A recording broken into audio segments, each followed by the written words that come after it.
Bonjour à tous ceux qui nous rejoindront. Nous avons le plaisir de recevoir ce soir donc Sabine Brels, qui est docteur en droit international animalier, qui après avoir pris une grande expérience en étant cofondatrice du Global Animal Law, c'est-à-dire le GAL, est passée ensuite donc à la responsabilité juridique du World Foundation for Animal, le WFA. Donc, nous la connaissons à la date depuis 2013, je pense, la date de notre premier colloque, et nous l'avons reçue plusieurs fois à la faculté de droit. Et aujourd'hui, nous avons le plaisir donc de la voir en visioconférence avec à mes côtés Gabriel Gandolfo. Nous allons pouvoir lui poser des questions mondiales. Voilà. Donc, elle est au courant de ces grands organismes qui gèrent aussi, qui font des chartes avec les animaux. Donc, nous allons le plaisir de l'entendre et elle va nous être d'un grand Oui, surtout sur le plan importance. Voilà. Sur le plan comparatif aussi, Voilà. et sur le plan, disons, qu'est-ce qui va avoir la primauté entre les niveaux nationaux, européens, internationaux ou onusiens, etc. Voilà. Bon, eh bien, Sabine, on te passe la parole et on t'écoute. Merci beaucoup. Bonsoir à tous. Gabriel, vous avez déjà soulevé une question super intéressante à laquelle j'aurai plaisir à répondre après la présentation, si ce n'est pendant. Oui, alors moi je suis effectivement docteur en droit international et je me suis spécialisée sur les questions de protection animale et notamment de bien-être des animaux. J'ai dédié ma thèse à ce sujet qui a été publiée chez l'Harmattan en 2017.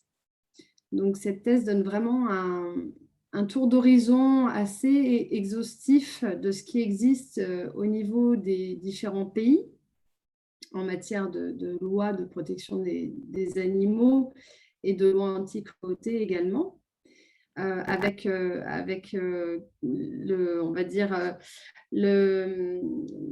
toute la dimension historique de là où on est parti jusqu'à nos jours, avec l'évolution justement des premières lois anti-cruauté vers des lois plus complètes sur le bien-être des animaux qu'on peut trouver aujourd'hui, vers les dimensions supranationales et notamment le niveau européen, qui a aujourd'hui un corpus assez important sur le bien-être animal, vers la dimension internationale depuis les années 2000, avec notamment l'Organisation mondiale pour la santé animale qui a des normes sur le bien-être animal depuis les années 2000. Et aujourd'hui, on commence à voir émerger cette question à l'ONU. Et le WFA, donc la World Federation for Animals, la Fédération mondiale pour les animaux pour laquelle je travaille aujourd'hui depuis 1 an, a permis notamment l'adoption, là, début mars, de la première résolution à l'ONU sur le bien-être des animaux.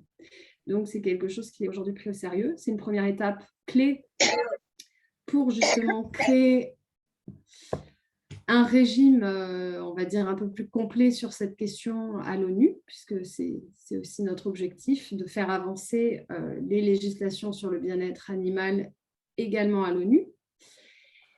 Et donc, oui, j'ai cofondé le Global Animal Law en 2014 et je l'ai co-dirigé pendant 7 ans jusqu'en 2021. Et j'ai notamment été à l'initiative de la base de données qui recense l'ensemble des législations anti-cruauté et pro-bien-être animal qu'on retrouve sur le site du Global Animal Law à Database.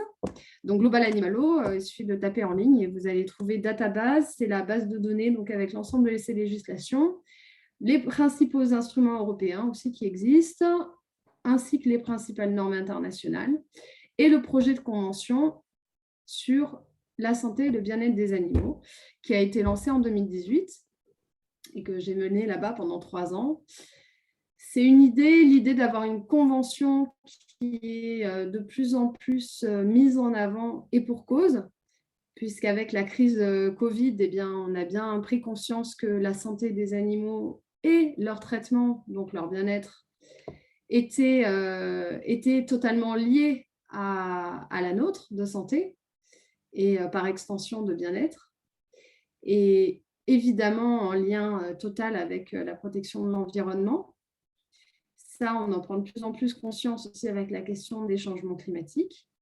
Et où aujourd'hui, eh bien, le bien-être animal figure même donc, dans le dernier rapport du GIEC de 2022 qui a été rendu fin février. Donc, il est aujourd'hui question dans les rapports du GIEC sur les changements climatiques du bien-être animal et des liens entre le bien-être animal, donc notamment évidemment par rapport à l'élevage industriel et l'impact sur l'environnement et les changements climatiques.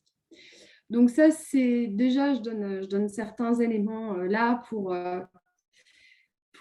que ceux qui n'ont pas beaucoup de temps et qui peut-être ne pourraient pas rester jusqu'à la fin aient déjà ces éléments qui sont pour moi parmi les plus importants là, les événements récents, on va dire, qui montrent qu'il y a une avancée significative.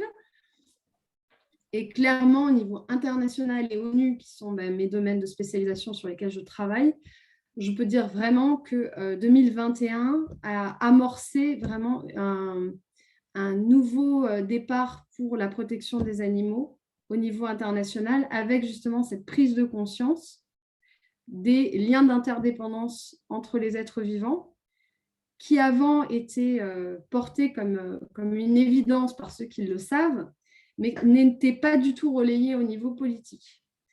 Et c'est vrai que la crise Covid a permis aujourd'hui qu'il y ait des relais qui se fassent et que les rapports des scientifiques soient plus pris en compte à ce sujet. Et donc ça, c'est favorable non seulement pour les humains, pour l'environnement, mais aussi pour les animaux. Puisque jusqu'à il y a un an, c'était encore la grande pièce manquante du puzzle au niveau mondial. On s'était occupé des humains, des droits des humains, puis depuis les années 70, de l'environnement, des droits de l'environnement. Mais au niveau mondial, les animaux, voilà, on ne s'en occupait pas trop. Et là, depuis l'an dernier, vraiment, ils sont devenus un peu au centre des préoccupations à cause d'un problème majeur, mais ça a pu avoir des effets, on va dire, de déclencheur, de quelque chose de plus positif pour eux, puisque avant, c'était les grands oubliés du droit de l'ONU, et aujourd'hui, ils ne le sont plus. Donc, un petit mot de rétrospective sur qu'est-ce qui m'a amené à m'occuper du droit des animaux au niveau mondial. Eh bien, je vis dans le sud de la France et quand j'étais petite, eh bien, j'ai été amenée voir des corridas. Et comme tout enfant sensible qui aime les animaux, j'ai été totalement traumatisée par ce que j'ai vu plusieurs fois. Et dans une incompréhension traumatique de l'enfant qui ne comprend pas pourquoi autant de gens s'amusent devant un spectacle aussi horrible et sanglant que la torture d'un pauvre bovin qui n'a rien demandé. Et ça a généré une grande colère en moi, une grande colère de révolte, c'est pas juste en fait, c'est pas juste de faire ça, c'est pas juste de leur faire ça. On se dit être des êtres humains, on est capable de faire beaucoup mieux que ça, certainement, et j'ai envie de participer à faire avancer les choses et à mieux les protéger.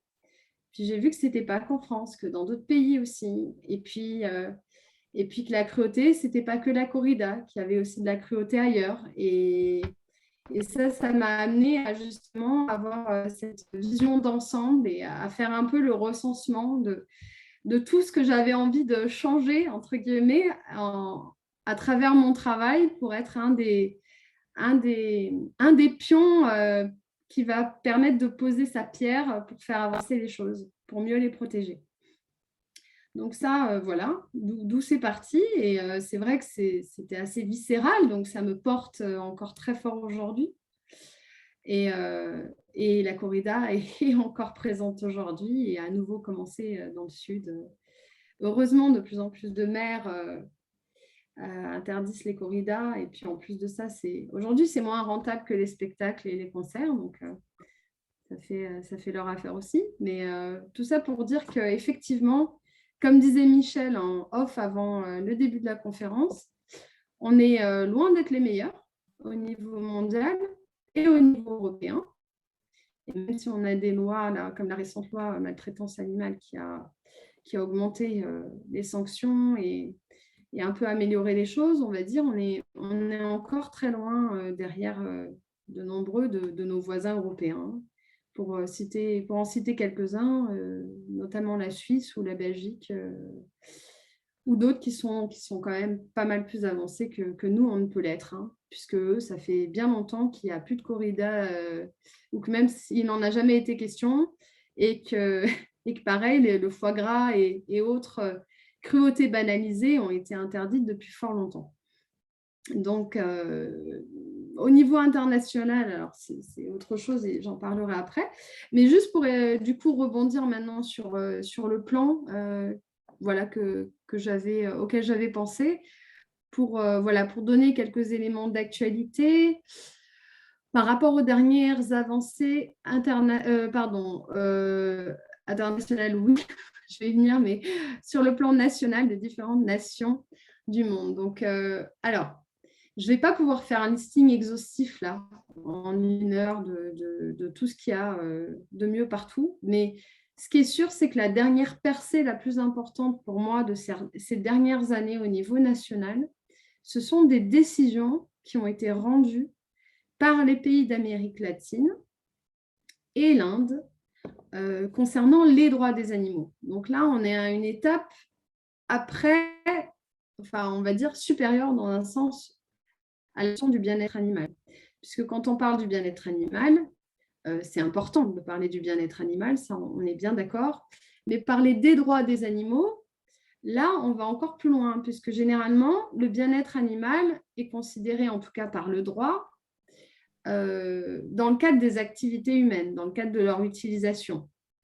Le droit considère qu'il vaut mieux traiter les animaux, se préoccuper de leur bien-être, sans remettre en question leur utilisation, puisqu'on parle des lois du bien-être des animaux dans le cadre de leur transport, dans le cadre de l'expérimentation, dans le cadre même de l'abattage.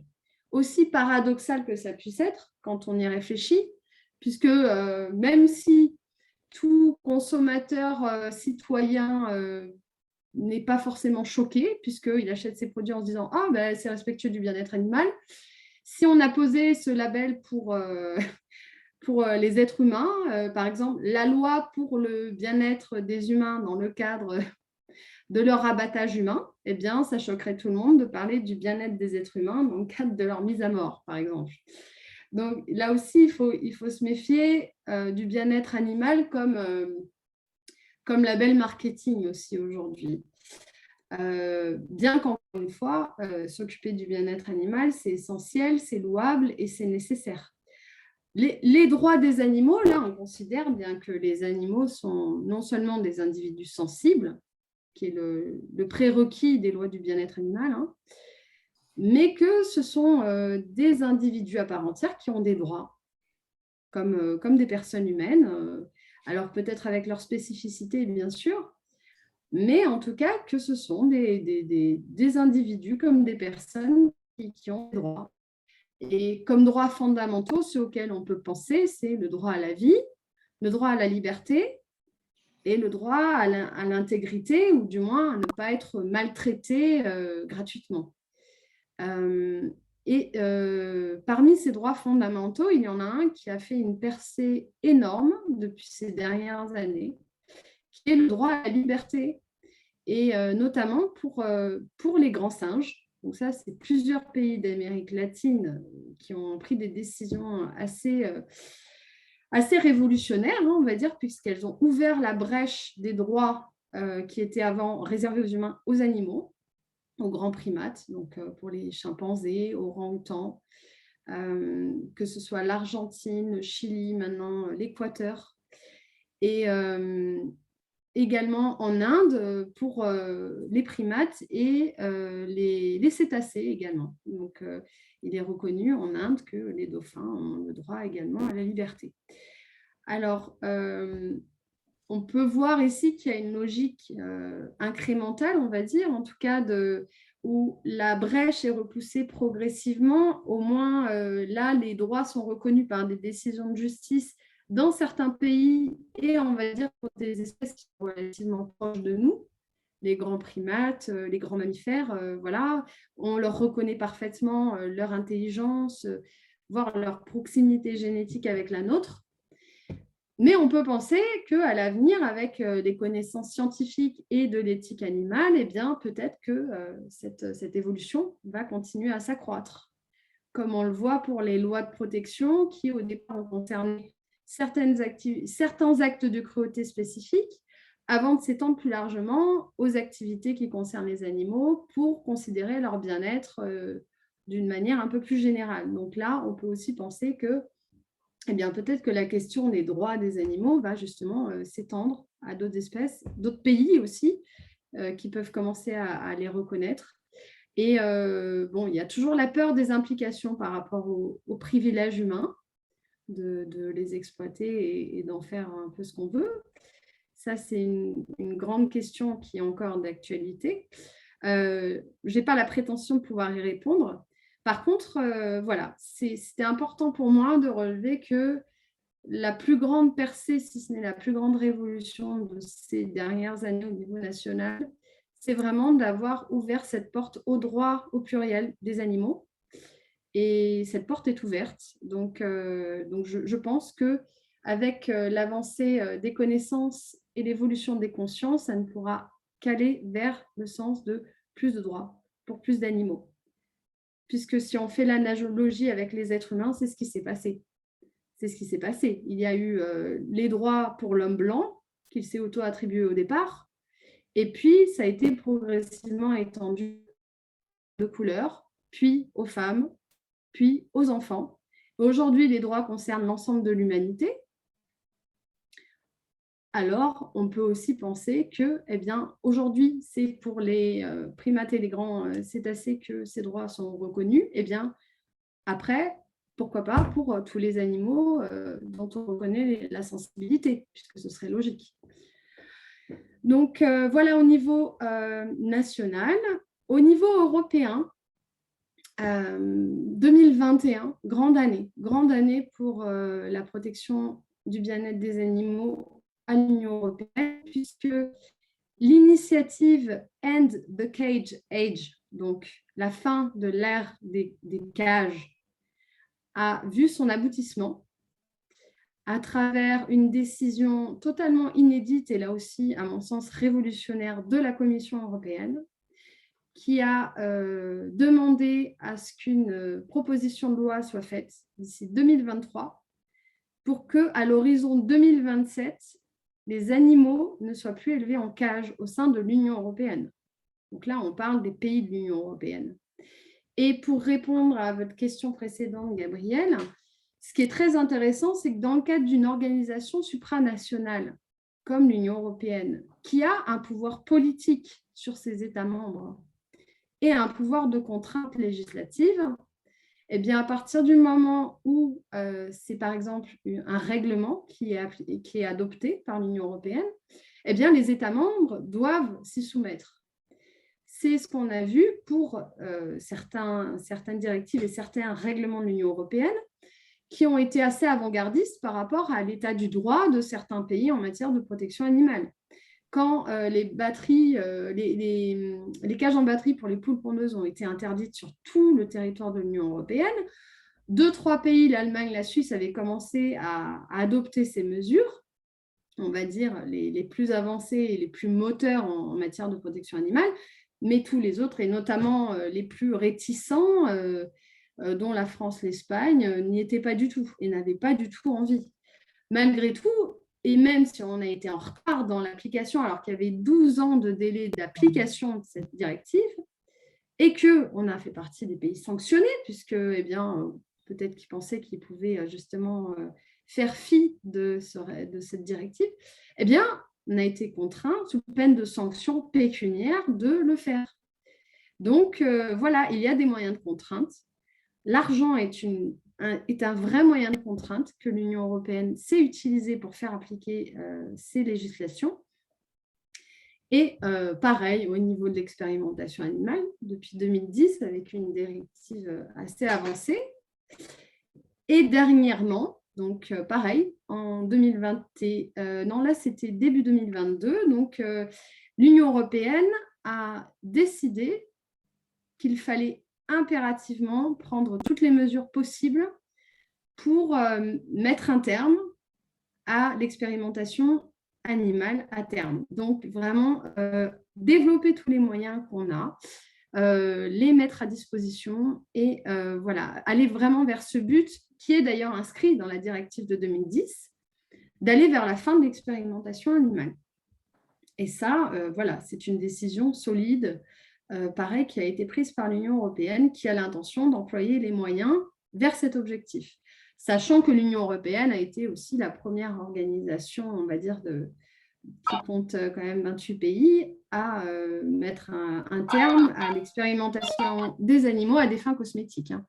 Donc voilà, ça c'est déjà il y a un moment, avec une interdiction totale depuis 2013, y compris d'importation des produits. Donc, l'Union européenne, on va dire, est quand même, au niveau mondial, l'organisation supranationale qui est la plus avancée.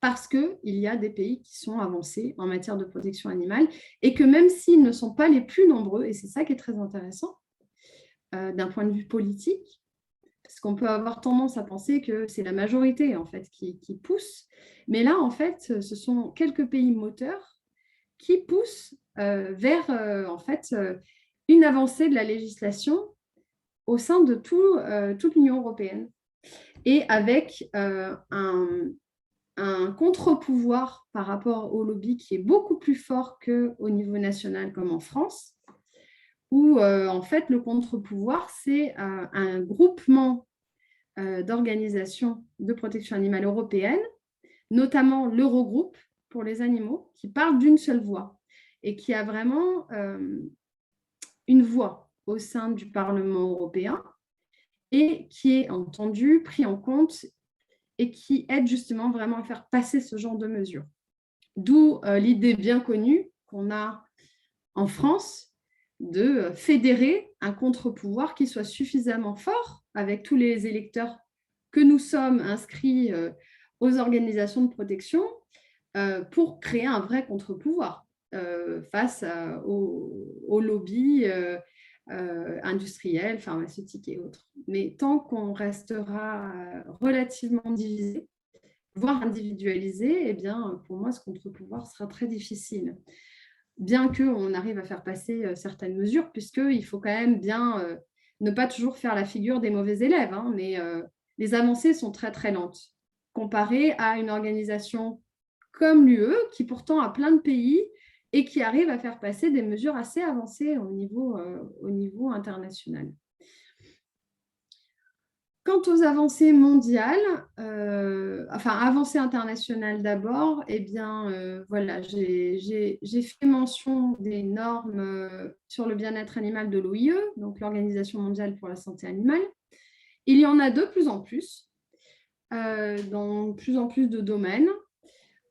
On va dire qu'essentiellement, elles concernent le transport par voie aérienne, maritime, terrestre, l'abattage des animaux, l'expérimentation aussi. L'originalité, j'ai envie de dire l'innovation un peu avancée de l'OIE, c'est qu'elle concerne également le bien-être des poissons, des animaux aquatiques par extension. Et donc, ces normes sur le bien-être animal sont inscrites non seulement dans le Code des animaux terrestres de l'OIE, mais aussi dans le Code des animaux aquatiques. Et c'est vrai que bien souvent, encore aujourd'hui, les animaux aquatiques, le bien-être des poissons est quand même relativement délaissé. On va dire qu'il n'y a que très peu de pays qui s'en occupent. À ma connaissance, la Suisse a des dispositions pour le bien-être des poissons en aquarium, avec des temps de luminosité, de sociabilisation, etc., qui sont pris en compte. Et puis, quelques pays qui ont interdit l'ébouillantage des langoustes ou des homards vivants, comme notamment en Australie ou en Nouvelle-Zélande aussi. Mais sinon, c'est vrai que c'est rare. C'est plutôt une catégorie d'espèces qui est relativement délaissée. Et donc, j'ai mentionné précédemment le rapport du GIEC de fin février. Donc, le groupe intergouvernemental sur le climat, sur les changements climatiques, pardon, qui a donc mentionné pour la première fois et à plusieurs reprises dans son rapport l'importance de considérer le bien-être animal dans les questions de réchauffement climatique, puisque c'est une préoccupation de bien-être animal qui est à l'intersection de plusieurs grandes questions. Et j'ai envie de dire des plus grands challenges mondiaux qu'on rencontre aujourd'hui, puisque le changement climatique, la protection de l'environnement, de la santé humaine sont au cœur des plus grandes préoccupations mondiales. Hein. Et le bien-être animal est au milieu de tout ça, puisque ce qu'on a réalisé notamment avec la crise Covid, c'est que tant qu'on continuera à maltraiter les animaux, à les exploiter comme on le fait dans des conditions d'hygiène et de densité totalement déplorables, eh bien, qu'ils soient sauvages ou d'élevage, ça continuera à être des bombes pathogènes qui vont créer des virus, des pandémies et voilà, et des catastrophes naturelles. Pourquoi? Parce que ça, c'est mon point de vue personnel, mais c'est tellement pas naturel d'élever des animaux ou de les exploiter dans ces conditions que quelque part, les conséquences sont réelles et sont à proportion aussi de ce qui est fait. Donc, pour moi, ça a été un vrai appel à réaliser justement ça. Que tant qu'on continuera à maltraiter les animaux comme ça, eh bien, on se maltraite. Mais avant, on ne le réalisait pas vraiment concrètement, physiquement. Et là, ça a été comme la manifestation physique de cette maltraitance qui a eu un effet boomerang aussi sur toute l'humanité, là, au niveau global. Et c'est aussi pour ça que, du coup, aujourd'hui, les questions animales sont plus au cœur, sont plus pris au sérieux, et y compris les questions de bien-être animal, que jamais auparavant. En termes d'avancée mondiale, j'en ai parlé juste avant, mais je le répète, la première résolution sur le bien-être animal a été adoptée début mars 2022 à l'Assemblée générale des Nations unies pour l'environnement, qui a eu lieu à Nairobi.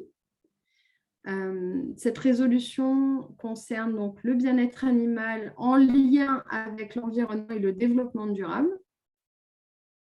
Et la principale, on va dire, recommandation importante de cette résolution, c'est que le programme des Nations Unies écrive un rapport sur les liens entre bien-être animal, environnement et développement durable, pour justement permettre de porter le bien-être animal comme préoccupation qui compte en fait par rapport à ces questions de développement durable.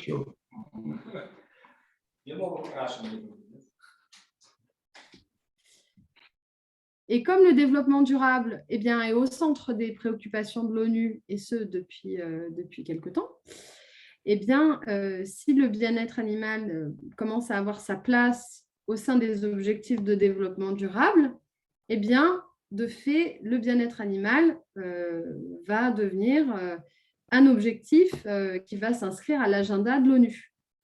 S'inscrire à l'agenda de l'ONU veut dire que, on ne pourra pas continuer à ignorer les questions de bien-être animal quand on parle de développement durable. Il faudra le prendre en considération.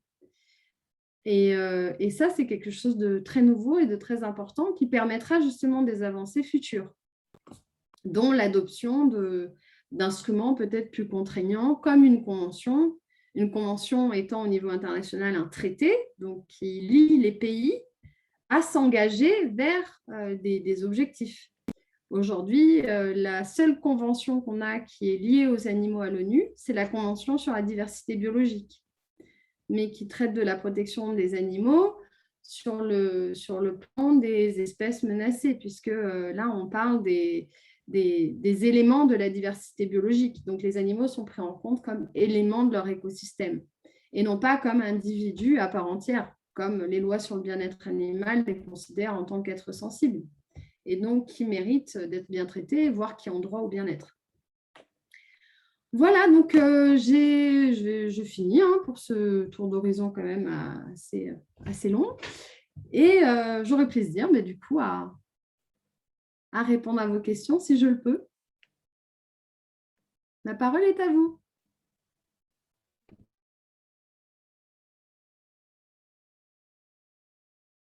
Christian, nous ne t'entendons pas. Il faudrait que tu réactives ton micro.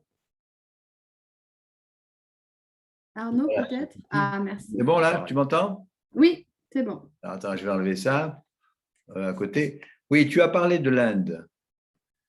Et on s'est rendu compte avec Suzy, notre stagiaire, que l'Inde était le premier exportateur de viande bovine.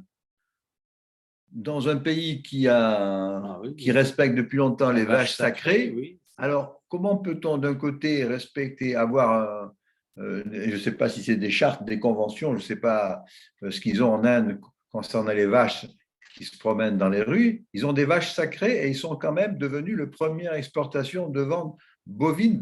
Ça, j'ai la réponse, réponse, Christian, parce que je suis allée en Inde et c'est comme ça que j'ai la réponse. Si tu veux, je te la donne. Attends, alors je termine. Alors, est-ce que ce serait que les mâles qui seraient abattus, les vaches seraient conservées? Qu'est-ce qui se passe exactement là-bas alors? Vas-y, je t'écoute. Donc ça, voilà, je ne te réponds pas d'un point de vue juridique. Tout ce que je peux te dire d'un point de vue juridique, c'est qu'il y a des contradictions énormes partout au niveau juridique. Je pourrais donner quelques exemples, mais en tout cas, en ce qui concerne l'Inde, en fait, pour eux, ce n'est pas une contradiction. Je t'explique pourquoi. Je t'explique pourquoi. En Inde, il est interdit de tuer les bovins, les vaches et les bœufs. Du coup, c'est pour ça qu'il y en a plein dans les rues qui prolifèrent. Et moi, j'ai travaillé dans un hôpital pour animaux en Inde. C'est terrible parce que les plus grandes victimes qu'on a, les patients qu'ils ont le plus souvent, ce sont des vaches qui ont avalé notamment des sacs plastiques ou des déchets qui ne sont pas comestibles dans les rues et agonisent pendant des jours. C'est horrible. C'est-à-dire que d'un point de vue occidental, en plus, ils sont condamnés. Je veux dire, on peut pas les sauver. En tout cas, ils ne peuvent pas les sauver. Et du coup, ils sont condamnés à agoniser pendant des jours. Et quand j'ai demandé au vétérinaire, mais vous ne pouvez pas l'euthanasier pour abréger ses souffrances, parce que là, c'est quand même terrible. Ils disaient non, nous n'avons pas le droit de mettre à mort les bovins, les vaches, les bœufs. Et en fait, pour pas que ce soit finalement une espèce nuisible qui prolifère partout trop, ce qu'ils font, c'est qu'ils ne les tuent pas eux-mêmes. Alors ça, c'est le plus dingue.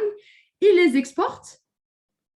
Ils ne se font pas abattre en Inde. Ils se font abattre notamment au Pakistan et autour, dans les pays notamment du Moyen-Orient. Donc, ils sont mis dans des camions, exportés, abattus ailleurs, et ensuite la viande, effectivement, qui provient d'Inde, est exportée. Et donc là, c'est si tu veux, sur le plan éthique, c'est une aberration totale, on est bien d'accord. Mais sur un plan politique, leur seule obligation, si tu veux, c'est de respecter le principe hindou de ne pas tuer les vaches. Donc leur loi, c'est de ne pas tuer les vaches, mais s'ils peuvent trouver d'autres moyens pour s'en débarrasser, ils le font. Tu vois? Donc en fait, c'est ça qui se passe en Inde. Et tu n'as pas le droit de les soigner. Alors, ces vaches qui ont des occlusions intestinales, en ayant avalé n'importe quoi, tu ne peux pas les soigner. Elles se font un pied.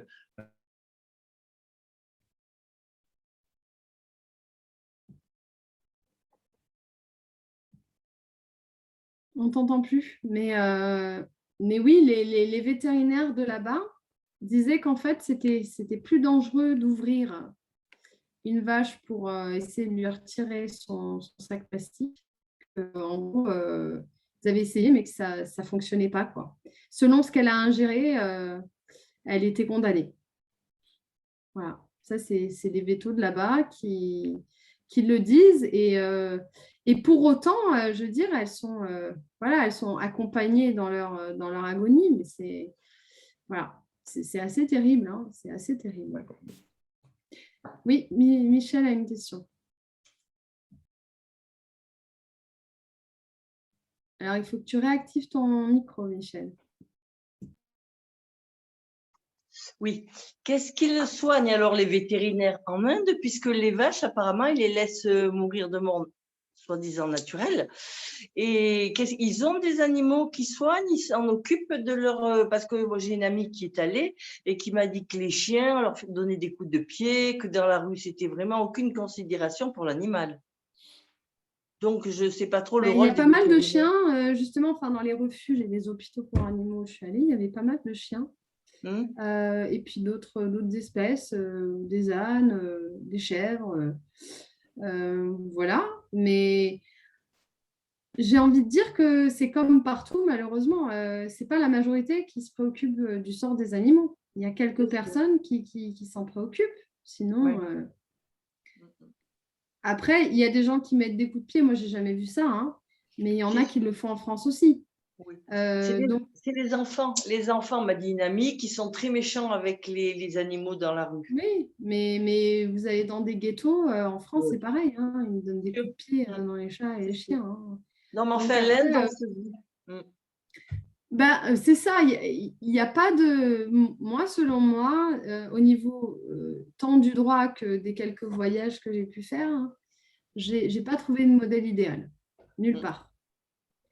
Tous les pays ont leur travers en matière de considération des animaux, que ce soit sur le plan humain ou juridique. Voilà. Mais j'ai envie de dire, quel pays est exemplaire aussi sur le plan humain? Ne fait pas de discrimination. Voilà, il y a, on va dire, des modèles idylliques comme on peut se faire du Bhoutan ou de ces pays-là qui sont pour le produit, pour le bonheur national brut plutôt qu'axé sur l'économie. Malgré tout, c'est un pays qui n'a pas des lois pour, je ne sais pas moi, ne pas consommer d'animaux, par exemple. Donc, on peut se dire, ils ne sont pas irréprochables non plus. Le seul exemple, on va dire, le plus avancé que j'ai pu trouver dans toutes mes recherches date du IIIe siècle avant Jésus-Christ, lorsque c'était l'empereur Ashoka qui régnait sur la région indo-pakistanaise. Et tout ça, c'est dans ma thèse, si ça vous intéresse. Donc, le bouquin qui est à l'écran. Et qui était bouddhiste. C'était un empereur bouddhiste. Et qui appliquait les principes du bouddhisme, mais vraiment de manière très assidue. Et qui a fait édicter des édits sur la protection des animaux.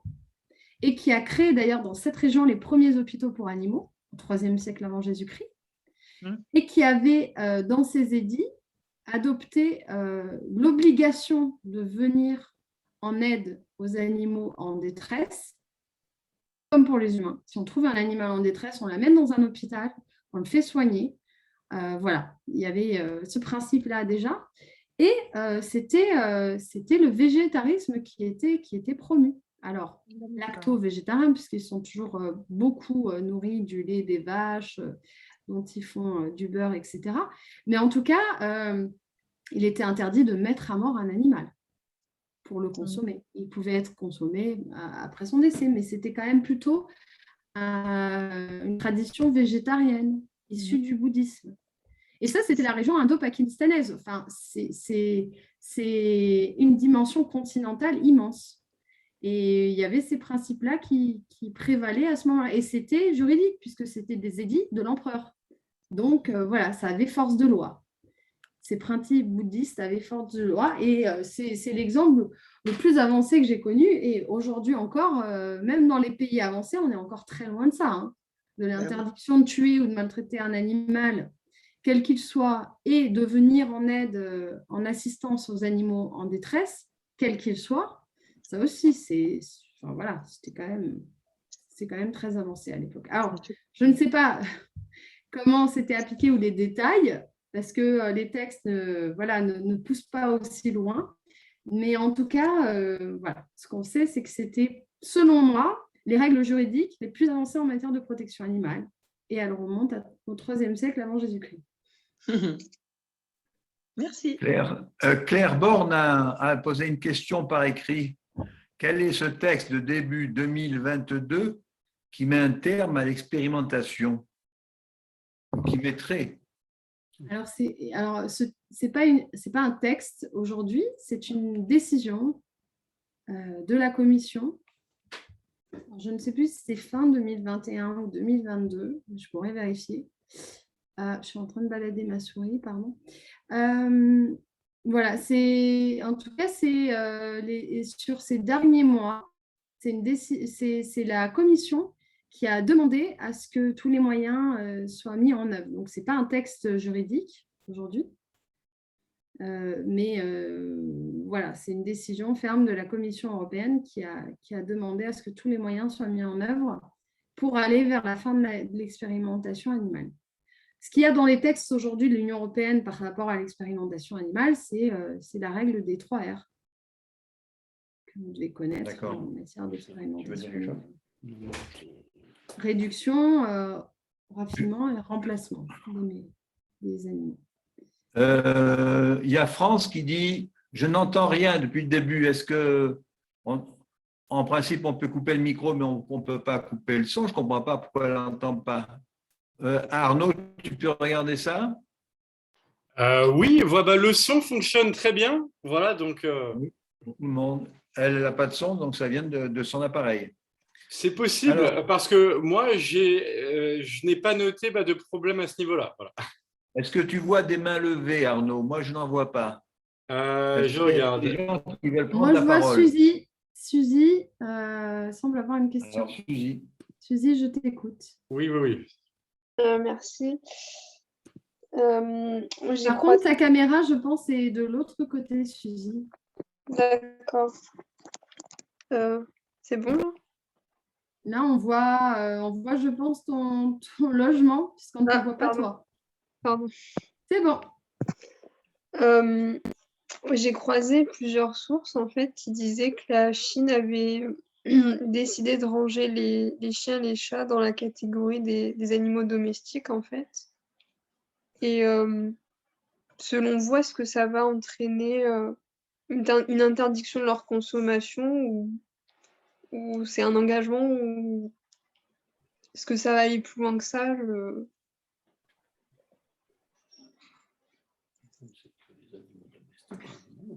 Alors, personnellement, moi, je n'ai pas d'informations sur ce que ça va entraîner au niveau de la Chine.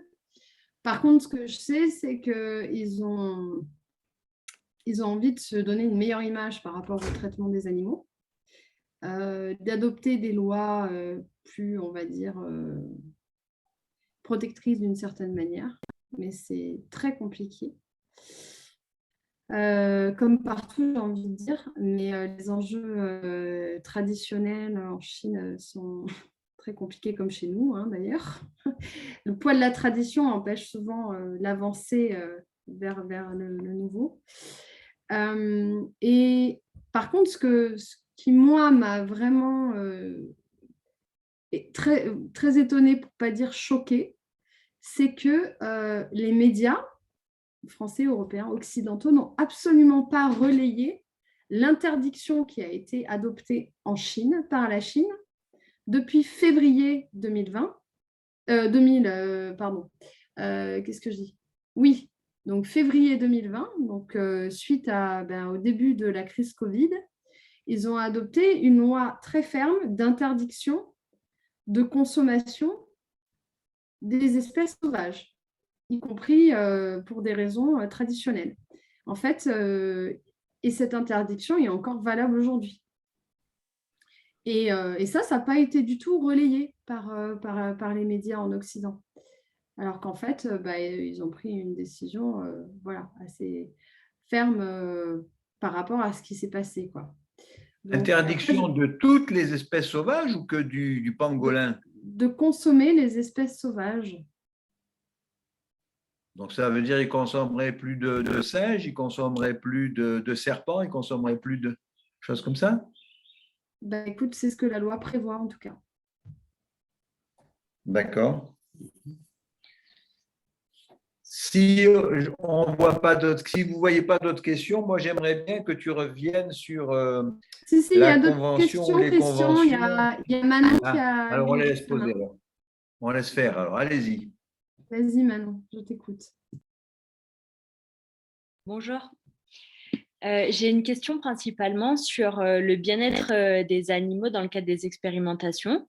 J'aurais aimé savoir pourquoi on n'utilise pas, par exemple, l'euthanasie pour l'ensemble des espèces une fois que l'expérimentation est terminée. Pourquoi on continue à utiliser, par exemple, le gaz ou des tiges perforantes pour certaines espèces et pas pour d'autres? Alors là, malheureusement, je vais devoir confesser mon ignorance puisque je ne suis pas spécialiste en matière d'expérimentation animale et que je ne savais pas que l'euthanasie n'était pas recommandée. Il me semblait qu'au contraire, c'était plutôt dans leur protocole assez régulièrement appliqué. En fait, il y a des grilles selon les espèces apparemment. Par exemple, pour les lapins, les crocodiles, etc., ça ne sera pas du tout les mesures qui seront envisagées pour le coup. Mais du coup, je me demandais si c'était peut-être pour des questions financières. Certainement, ça doit coûter plus cher. Oui, ça c'est certain. Hein. Que ce soit l'euthanasie, enfin les produits d'euthanasie ou les analgésiques, par exemple, qu'on demande depuis très longtemps par rapport à toutes les mutilations banales des animaux d'élevage, que ce soit l'écornage des bovins, que ce soit la coupe du bec, la castration des porcs, couper la queue, etc., toutes les mutilations dont ils sont victimes tous les jours, qui est au moins des analgésiques, si toutefois ils considèrent qu'ils ne peuvent pas faire autrement. Mais ils ne le font pas pour des raisons uniquement financières. Donc j'imagine que pour les produits d'euthanasie, ça doit être la même chose. C'est peut-être des produits qui coûtent un peu cher et qui ne les utilisent pas de manière systématique. Et peut-être que de gazer un ensemble d'animaux, c'est moins cher. Et donc, le bien-être des animaux, encore une fois, là, quand il est pris en compte, c'est de manière, on va dire, à mon sens, plus pour rassurer les consommateurs en leur disant, voilà, les produits que vous achetez, qu'ils soient industriels ou pharmaceutiques ou la science respecte le bien-être des animaux, puisqu'il y a des lois sur le bien-être des animaux en matière d'expérimentation. Et les gens, du coup, ça les rassure, mais ils ne vont pas forcément voir ce qu'il y a écrit dedans. Et surtout, ce qui n'a pas écrit dedans, en fait, ou tout ce qui est occulté, donc qui n'est pas interdit, est autorisé, en fait. Et c'est pourquoi le bien-être des animaux, aujourd'hui, c'est un souhait qui est louable, mais qui n'est pas en fait la réalité des lois d'aujourd'hui. Pour moi, les lois d'aujourd'hui sur le bien-être animal sont pour la plupart une escroquerie intellectuelle, puisque ce qu'il faudrait écrire, c'est qu'il s'agit de lois pour la réduction des souffrances, éventuellement, mais pas pour le bien-être. Si c'était appliqué aux humains, on serait tous choqués, on dirait non, mais on ne peut pas parler de bien-être dans ces cas-là. Quand des poules ont, je veux dire, l'espace d'une feuille A4 pour s'épanouir, dire que ça, c'est une norme de bien-être, c'est faux. C'est une norme d'un confinement un petit peu moins souffrant qu'avant, peut-être, oui. Comme pour l'expérimentation animale, où il y a des normes qui sont adoptées, dont les 3R, qui s'efforcent d'améliorer les choses. Mais est-ce qu'on peut parler du bien-être des animaux expérimentés? Parce que si nous-mêmes, on était dans des cages torturés, vivants ou cobayes, on pourrait dire que c'est du bien-être. Je ne crois pas, non. Merci. Je t'en prie, désolée, j'ai extrapolé. Oui, je peux peut-être répondre en ce qui Oui. concerne certains animaux d'expérimentation, notamment les rongeurs. Disons que effectivement, il y a une forme d'euthanasie en utilisant tout simplement des anesthésiques en deux doses. D'abord, une première dose simplement anesthésiante, et lorsqu'ils sont endormis, on donne une dose létale.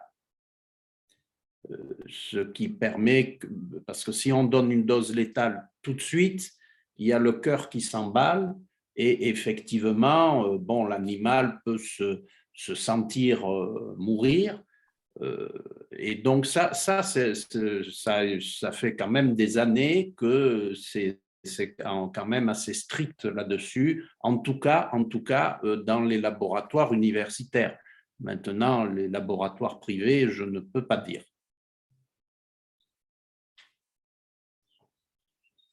Oui, merci pour cette réponse. Et du coup, alors j'ai retrouvé par rapport à la question sur l'expérimentation animale. Alors, le Parlement européen a exhorté dans une résolution adoptée à la quasi-unanimité lors d'un vote le 16 septembre 2021. L'Union européenne a accéléré la transition vers un système de recherche qui n'ait plus recours aux expérimentations sur les animaux. Voilà les termes exacts. D'accord. Manon, tu as encore une question? Je vois que ta main est encore levée. Et juste, Manon, je ne sais pas si tu connais des experts en expérimentation animale, mais et si c'est ton sujet de recherche peut-être, mais sans doute que l'ADA et moi, si je peux, pourront peut-être te donner des contacts pour des questions plus spécifiques comme celle-ci.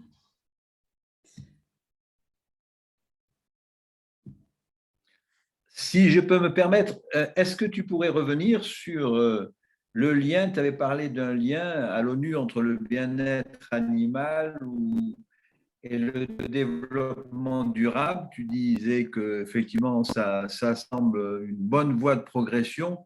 Est-ce que tu peux repartir de ce que tu avais dit avec l'Assemblée générale à Nairobi? Tu pourrais me rééclaircir un petit peu ce paragraphe, s'il te plaît? Oui, ben, je peux aussi le compléter. Okay. Ouais, j'ai bien entendu. Je peux le compléter avec plaisir aussi, puisque eh bien, c'est une initiative de WFA, donc de la Fédération mondiale pour les animaux, qui a été créée début 2021.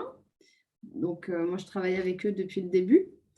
On a souhaité poser un premier jalon à l'ONU, à savoir une résolution, puisqu'il faut déjà qu'il y ait une résolution, on va dire, qui demande à l'ONU de s'occuper de certaines choses pour que l'ONU s'en occupe.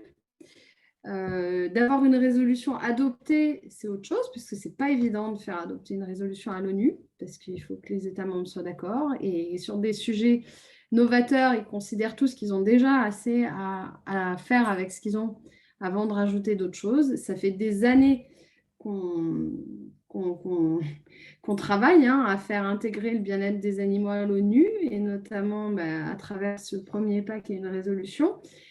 Et WFA y est arrivé, mais alors pas tout seul, en collaborant avec le Animal Network for Animal Welfare, donc le regroupement africain pour le bien-être des animaux, qui a eu le soutien de l'Union africaine.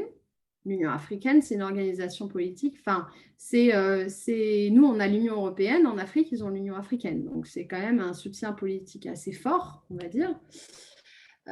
Et 7 pays qui ont été officiellement supporters de cette initiative de résolution, et la plupart étant des pays africains, avec le Ghana, qui a été le leader de cette initiative au niveau des pays. Comme l'Assemblée générale des Nations unies pour l'environnement se tient à Nairobi, là où il y a le programme des Nations unies pour l'environnement, eh bien, voilà, ça a été très porteur, le fait que cette initiative soit relayée par des États africains. Et ça a contribué pleinement à son adoption là, début mars. Donc, cette résolution, eh bien, le texte existe en français. Si tu regardes, mais sinon, je pourrais envoyer le lien sur le chat, peut-être quand j'aurai désactivé le partage d'écran. Eh bien, voilà, il y a la résolution sur le site de l'ONU avec une version française également.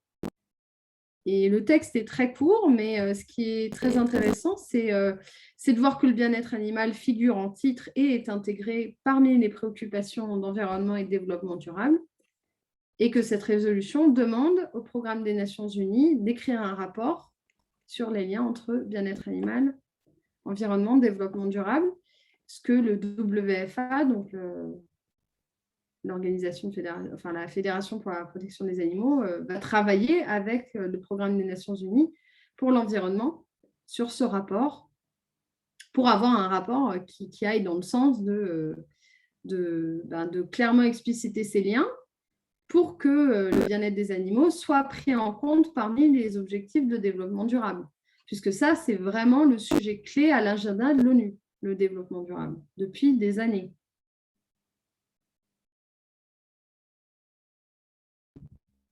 Et le changement climatique en fait partie. Je ne sais pas si j'ai répondu à ta question, Christian. J'ai l'impression que ton écran... Oui, pareil, il faut que tu réactives ton micro pour que je puisse t'entendre. Micro, voilà, ça y suis. Est-ce qu'on a déjà nommé les rapporteurs de ce futur rapport qui va être en discussion donc? Je ne crois pas, mais je pourrais faire suivre si tu souhaites des noms, mais je ne les ai pas encore à ma connaissance. D'accord, d'accord. Bon, s'il n'y a plus de questions, on va libérer notre invité. Qu'est-ce que vous en pensez? Est-ce qu'il y a des mains levées qu'on n'aurait pas vues? Suzy, tu n'as plus rien à dire? Non. Allô? Non, c'est bon? Francine, Manon, Michel, Nathalie, Sophie, Stéphanie, c'est bon?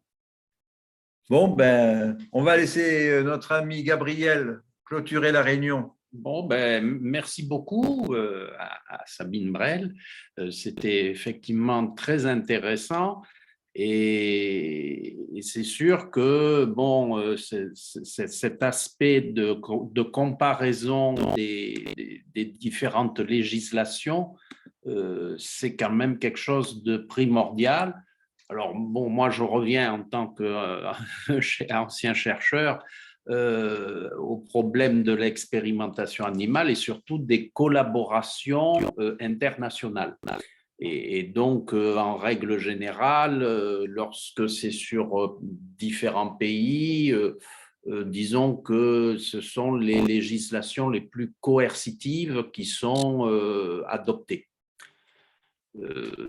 Donc ça fait déjà un moment, en tout cas, encore une fois, pour les recherches universitaires, hein, je ne peux pas parler au nom d'organismes privés, évidemment, mais cela est intéressant.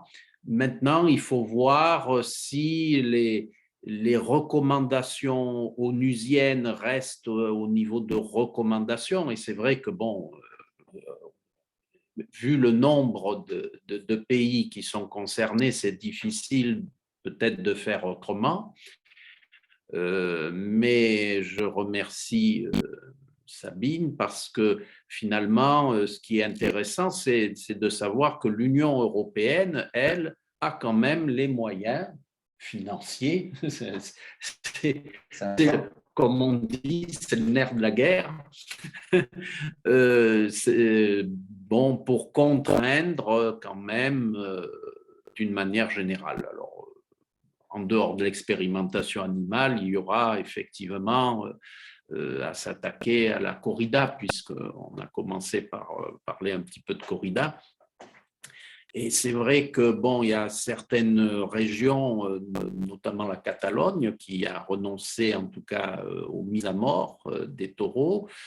Par contre, en Andalousie, ça risque d'être plus problématique. Voilà, en tout cas, merci beaucoup parce que c'est quand même quelque chose de vraiment très intéressant. Merci à tous. Sabine, on te laisse le petit mot de la fin, le petit mot au revoir ou comme tu veux. Merci à tous d'avoir participé. J'espère que ça vous a intéressé. N'hésitez pas à revenir vers moi aussi si vous avez des questions. Et je vais vous laisser tout de suite mon adresse mail dans le chat. Sabine.brels, mon nom de famille, @wfa.org. Voilà, comme ça, si jamais vous avez des questions ou vous voulez garder contact, n'hésitez pas.